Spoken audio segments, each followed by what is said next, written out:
A Fox News alert. Police naming the boyfriend of missing woman Gabby Petito as a person of interest. Carly Shimkus is live outside the home of Brian Laundrie as he refuses to answer questions. Carly, good morning. Yeah, good morning, Todd and Jillian. Brian Laundrie and Gabby Petito were on a cross-country road trip they were documenting for their YouTube series. But on September 1st, Brian returned home alone and has been hiding out at his parents' house right behind me. Yesterday, Northport police named him a person of interest in this case. He is remaining tight-lipped at the advice of his lawyer, and police say that is not good enough. We went to the door Saturday night. We asked to speak with Brian and his family, and we were essentially handed the information for their attorney. That is the extent of our conversation with them. Now, police have called this case odd, and to see just how odd it is, here is a timeline of events.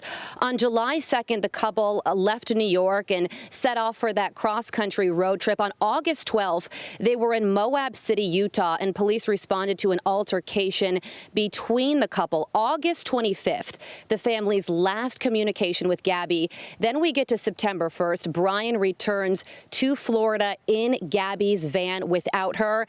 10 days later, September 11th, the family, Gabby's mom, filed a missing persons report. Gabby's mother also revealing what she was thinking while she hadn't heard from her daughter.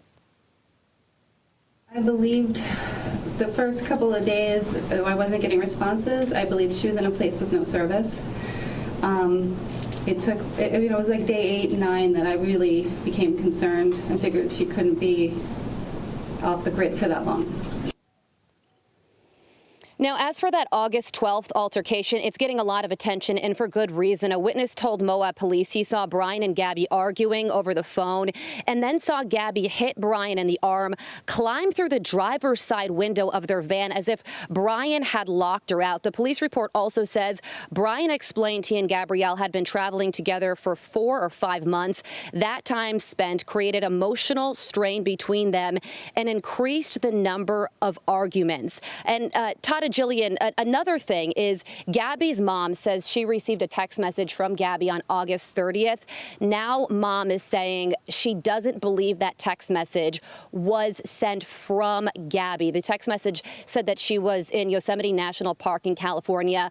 The mom, Nicole Schmidt, is now saying it could have been sent by Brian on Gabby's phone to throw the family off her trail.